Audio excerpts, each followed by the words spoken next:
Okay, great. Thank you again. Thank you again for joining us. Let's go ahead and jump into our topic today, which is about forming industry partnerships. Just about anyone that's involved with career and technical education at the K-12 or post-secondary level will tell you that this is one of the most challenging pieces in trying to provide opportunities and experiences for our students.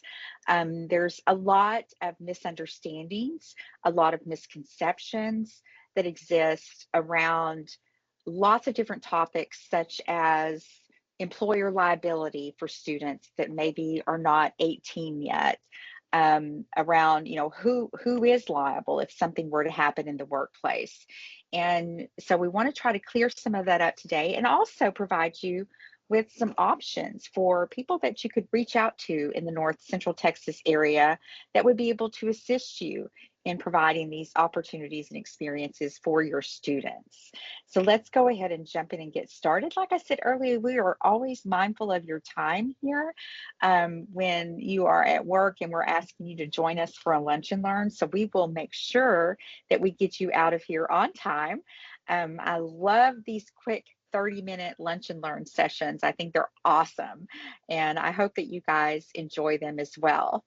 Also, would like to invite you to reach out to us at any time at hello@ctetexas.org and let us know if there's a topic around the Texas Regional Pathways Network here in North Central Texas that would benefit you. If there's something that you are struggling with or some area that you need assistance in, we would love to use our network of employer partners, education partners, and beyond to help you reach your goals and provide all of these opportunities for your students. So, first up, let's talk about how these education partnerships exist. So, this is just collaboration between employers and educational institutes to create a learn to work pipeline through training, credentials, and work based learning opportunities. I love that term, learn to work pipeline, because people that are in industry, when we're asking them about where in public education we might not be hitting the mark, they're telling us that we're graduating lots of students that don't know how to work. They don't understand what work involves. They don't understand what employers are looking for. They don't have soft skills. There's just, a wealth of things that students are missing, and it all centers around the world of work. So let's dig in and talk about that a little bit more today.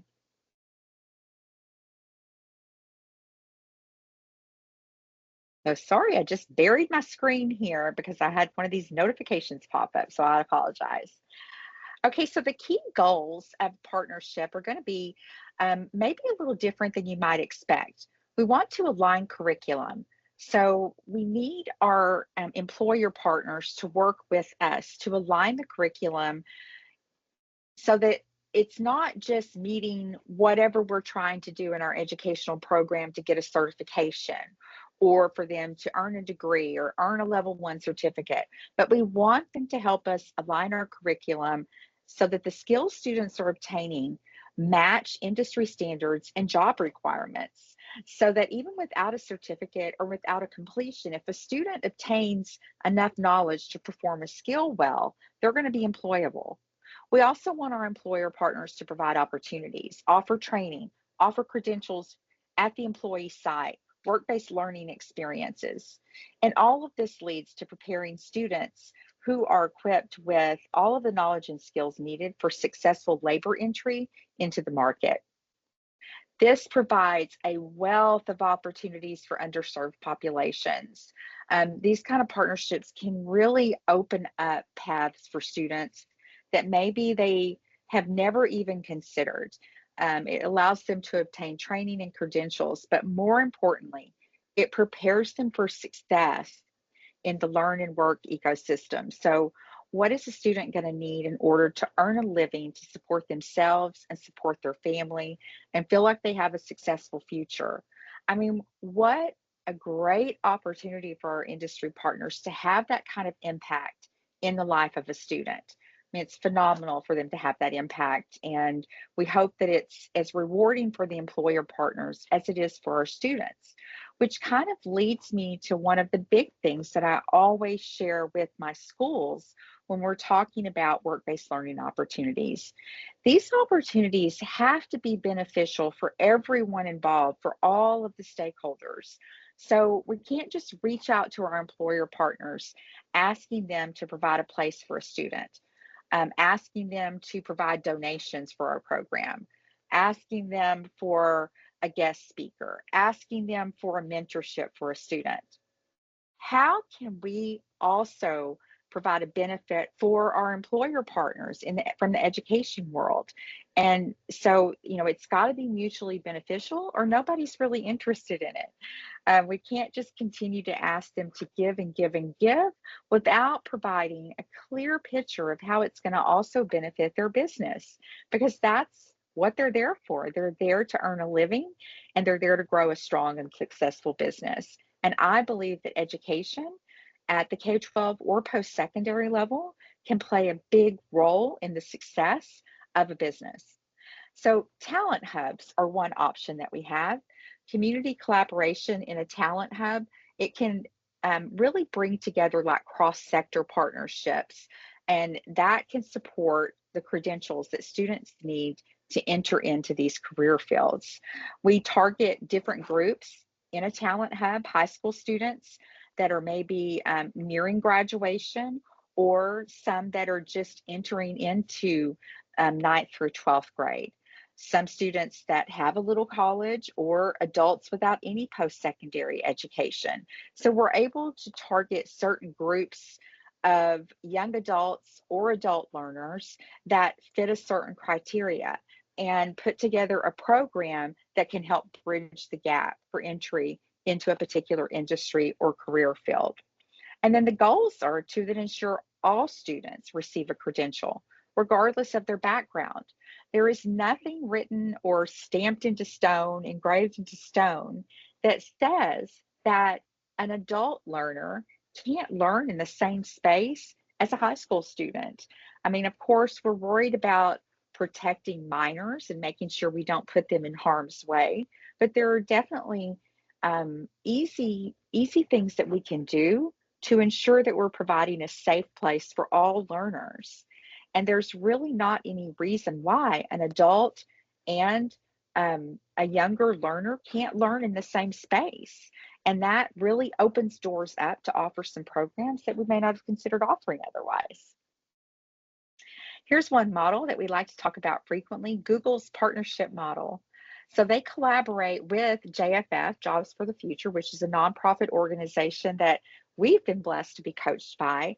And through that, they partner with Google, and Google offers credentials at community colleges.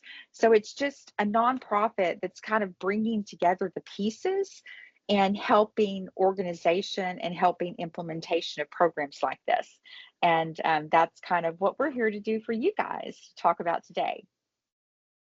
There's another great program that happens outside of Texas, the John Deere Tech program. It's another example of a best practice that we'd like to share. They collaborate with a community college there in Illinois called Lakeland College. Love that name. And through their program design, they combine theory with lots of hands-on lab experience. It includes a paid supervised occupational experience at John Deere at the actual employer site. And students earn an Associate of Applied Science degree and all kinds of experience that they can take into the workplace. These are the type of programs that we want to see established and implemented all throughout North Central Texas. But we want them to meet the needs and bridge the gap in these high wage, high need career areas. Another example is the Rush Education and Career Hub, also called REACH. They partner with Malcolm X College and offer the same type of training opportunities, but more in healthcare roles.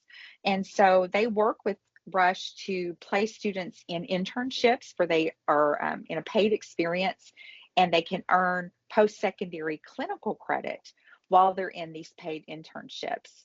I mean, and we tend to kind of silo experiences for students, right? So you enroll in a program at a college, say it's in the healthcare field, you go through the training, the academic training, and then you're put into a clinical type experience. and you're paying for a class while you're in this clinical experience to earn the college credit. Well, what about instances where students are in a clinical experience at their high school, or a clinical experience or a hands on training experience at a potential employer's site? Just because the student isn't currently enrolled in a college program and earning college credit doesn't mean that our colleges can't offer credit for this clinical experience. And, it's just about building these partnerships and maybe better defining the objectives of the training experience or the objectives of the work based learning experience so that it meets the rigorous expectations our colleges have for issuing credit.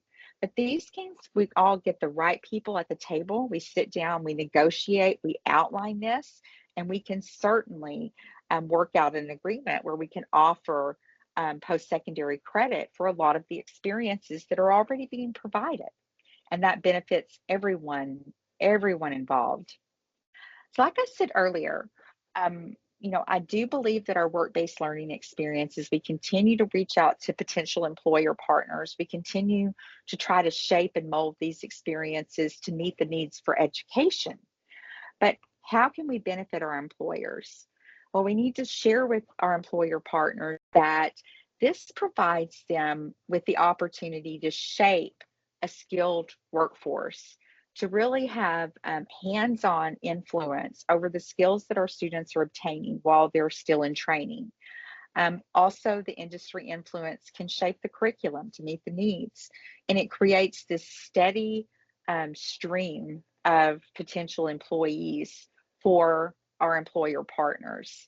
They just get an early look. It's kind of like thinking about the football draft. It's kind of like a recruiter traveling around, for a college and taking a look at the football players out on the field playing at the high school. They're getting an early look and looking at the talent pool. Well, this is the same experience we can provide for our employer partners. They can get an early look at our talent pool at the high school or at the college and recruit and enhance the training of the very best future employees. So, benefits for education, well, of course, those are pretty easy to identify. Higher graduate employment rates, up to date, industry aligned programs. And, we all want a reputation that we are known for producing work ready graduates. Every high school, every college, all across the country, and certainly in North Central Texas, wants to have the reputation that we're producing work ready students. That's the goal. That's the overarching goal of all of our programs. Let's talk about some different types of partnerships. Strategic alliances, those could be long term, like multifaceted collaborations. Wait, let me dial that back a minute. Let's go down to the entry level guest lectures. Guest lectures where somebody from a particular field, like say electrical, they're going to come in and talk to our young students if in front of them selecting their 4-year program of study for their CTE program. Or they come in and they talk to students that are nearing graduation about maybe considering a career in electrical. Guest lecturers can have a huge impact on our students. And I'll tell you who really knows this works: military recruiters. They know that getting into a high school and talking with a group of students that's about to graduate is their number one recruiting tool. Them being able to stand up in front of them and talk about the experiences that they have had as somebody that's enlisted in the branch of the military, it can really influence the future decisions of our students. Then internship programs. So providing work experience opportunities. These could be paid or unpaid. We prefer paid because we want students to learn that there is absolutely a value attached to time.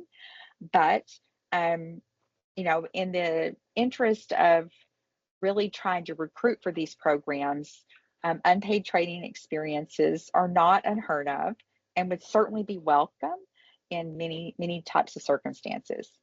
So, program sponsorships, That would be where an employer maybe would outfit a training site with a particular piece of equipment that they need students trained on how to do this specific thing.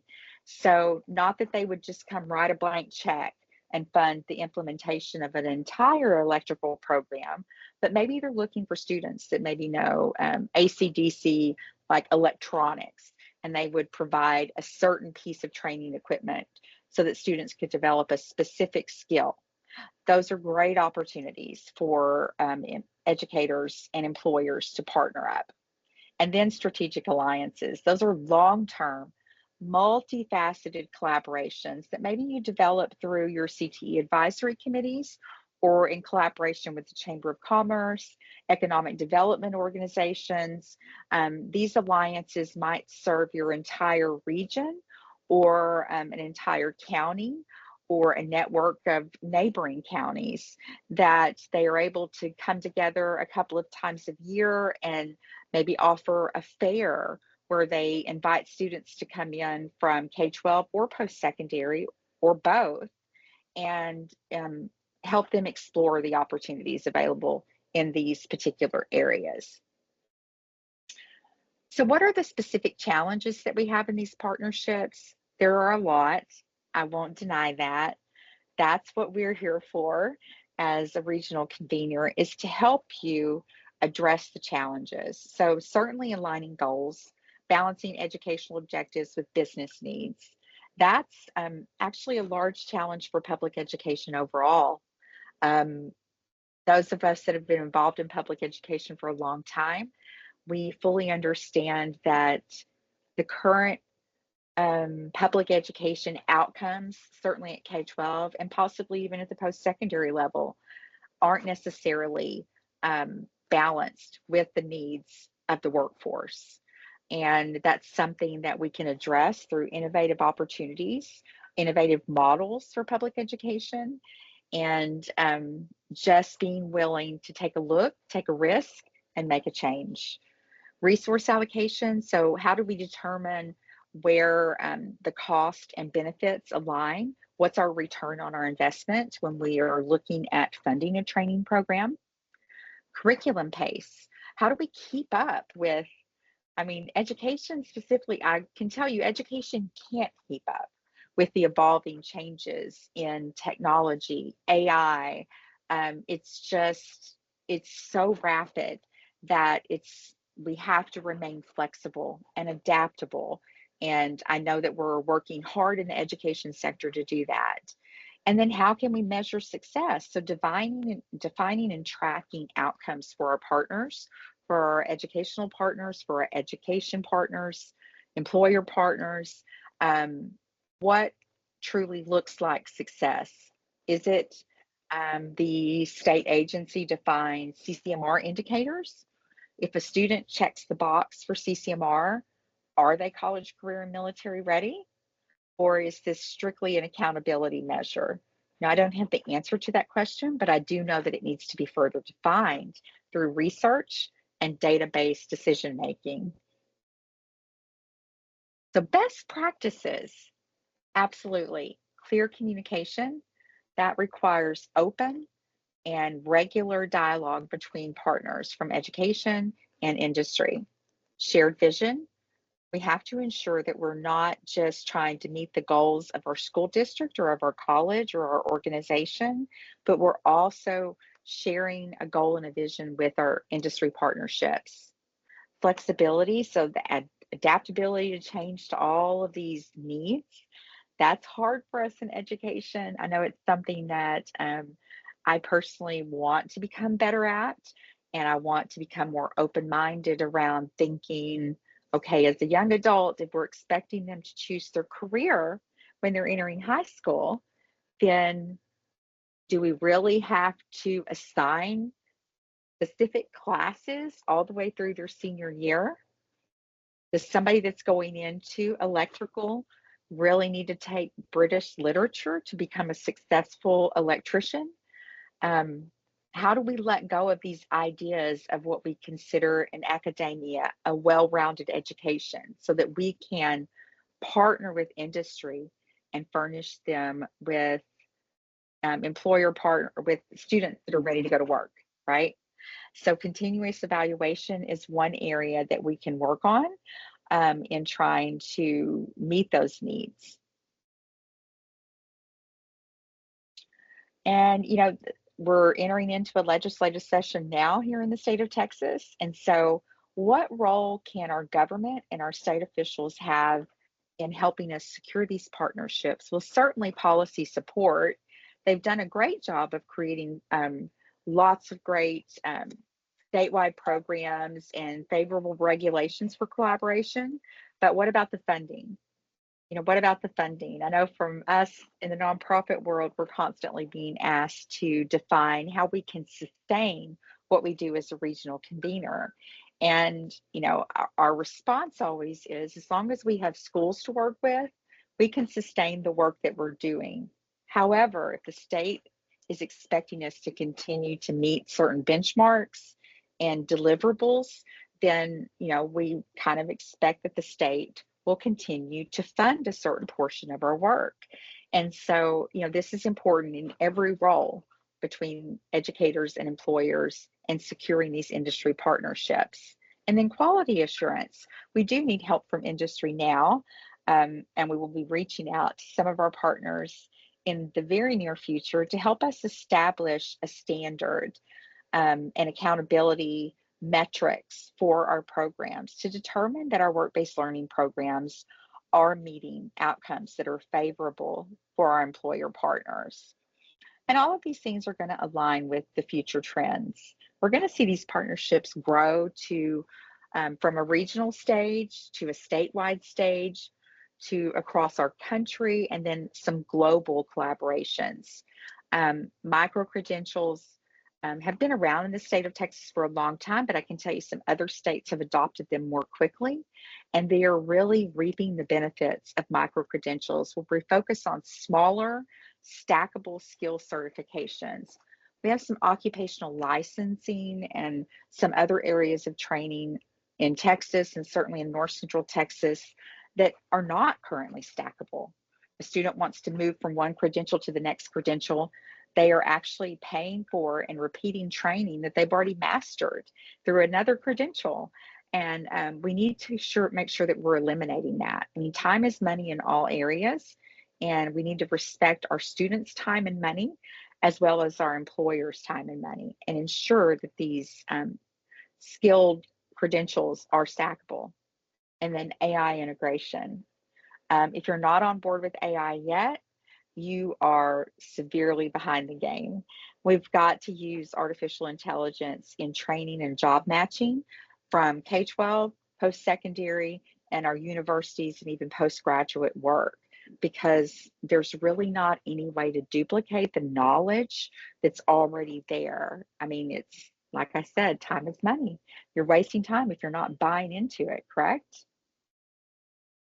So, what we would like to see in terms of measuring partnership success, and this is purely just throwing it out there that this is what we would like to see from our end in North Central Texas. We'd like to see an 85% employment rate. So, graduates finding relevant jobs within 6 months of graduating from our training programs. Because one can argue that if somebody graduates from a training program, whether this is a high school CTE program or this is a college program or a community college or a career school, if they graduate and can't find work within 6 months with a credential that we've offered instruction in and helped them obtain, then why are we doing it? We have to have employment available within our region for these credentials we're offering, or we should not be offering them. Okay. And then employer satisfaction. If we're partnering with employers and we're putting our students to work with them, or they're coming in and working with our students in a mentorship, job shadowing type situation, we want to ensure that companies are satisfied with the skills. And we're aiming for a 92% employer satisfaction rate. And then return on investment, 3 times ROI for our partners. That's our goal. And we want to invite you to please reach out to us so that we can determine the best way to partner with you in these scenarios. It's it doesn't work without the partners in place. We need them, and we need you. We need you to come out and reach into our schools and provide different ways that we can form these strategic partnerships. The goal here is to grow a stronger learn and work ecosystem that benefits students, industries, our potential employer partners, and the broader economy here across North Central Texas. That's the goal of the Texas Regional Pathways Network. That's the goal of FACT Education. And I know that most of you in the educational arena, whether we're talking K-12 or post-secondary, you also share that goal with all of us. So again, my name is Renda Songer. I'm the Executive Director for FACT Education, and I'm the lead regional convener um, for the Tri-Agency Grantee Organization in North Central Texas. Our website is nctxpathways.org. Invite you to peruse our website, look at the resources we're providing, check out the NCTX 2030 strategic plan. It's going to give you a lot more information about what we're working on here and the different ways that we could partner with you and your school or your business. Thank you for joining us today. We will see you next month at the next Lunch and Learn. Have a great day.